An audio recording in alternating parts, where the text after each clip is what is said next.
And in a desperate race against time, the intellect of a young inventor was their only ray of light.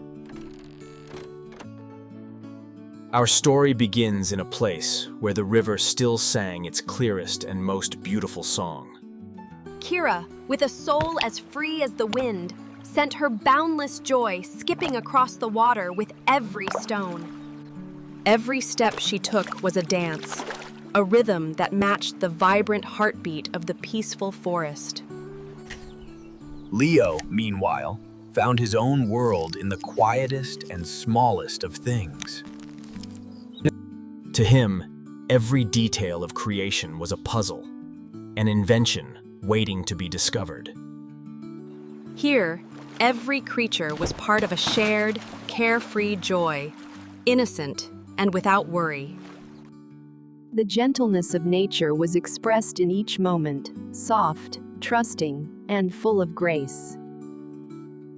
Life continued on, with the rules of nature that were both fierce and incredibly elegant. For Kira, no path was too difficult. There were only adventures that had not yet begun. Leo believed that to understand the wide world, one must start with the purest drop of water. Though their personalities were worlds apart, they found a perfect balance in their unique friendship.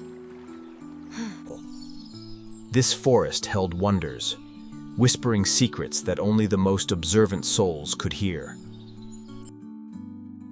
Even the smallest residents contributed to this vibrant and lively tapestry of life. A perfect world, a peaceful portrait that no one ever thought could be broken. And for Leo, even in moments of rest, his inventive mind never stopped exploring the world. Life moved on at its own slow, steady pace, persistent and unaware of the danger approaching. Beneath the seemingly calm surface was a vibrant universe, dancing and shining with life. These were the moments where Kira's energy and Leo's quiet nature blended together perfectly. But even the most beautiful symphony can be broken by a single, unwelcome, discordant note. And just like that, the symphony stopped. A sudden, jarring silence fell over the land. The river's song had been choked, replaced by a slow, suffocating dirge of filth and decay. Someone's forgotten trash, a moment of carelessness, had become a prison of terror for the innocent. For in the face of such injustice, Kira's sadness quickly forged itself into a sword of determination. Leo, ever the strategist, watched on, his mind racing to calculate the risks and find a better solution. But sometimes, courage alone is not enough to bridge the gap between wanting to help and actually being able to. They soon realized the problem was much larger than a single duckling. The entire river was wounded. This was Bucky, a master builder whose home and life's work had been washed away by the tide of trash. Seeing all the broken pieces, Leo's mind didn't just see a problem. It started to see a blueprint. And then it happened. The spark of an idea. A brilliant, audacious, and perhaps impossible idea. It wasn't just a machine. It was a promise. A promise to heal the wounded river. As darkness fell, their work began. A race against the coming dawn, fueled by a single lantern. Kira provided the strength, while Bucky brought his innate skill as a master craftsman. And Leo was the mind, the architect, orchestrating every move with quiet, focused precision.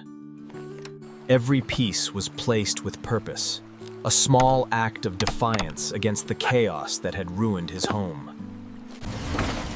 Through the long hours of the night, their combined will began to take physical form.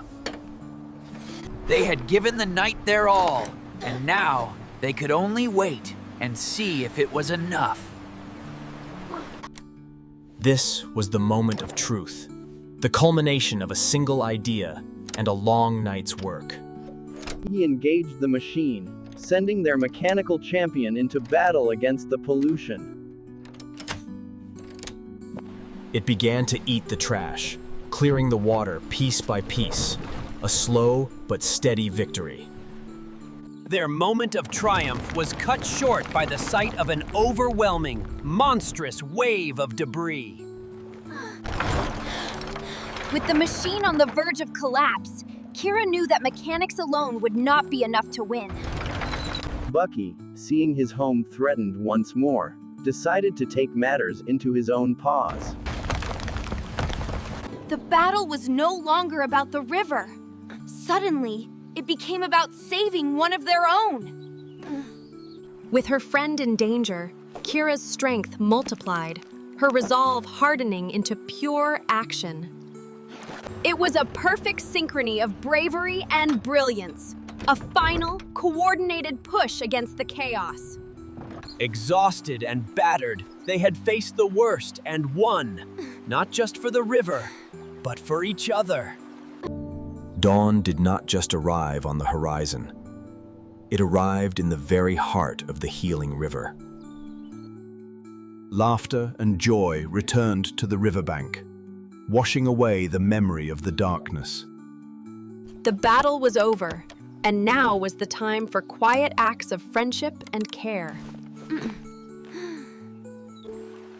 They had proven that even the smallest of hands can work together to heal the biggest of wounds.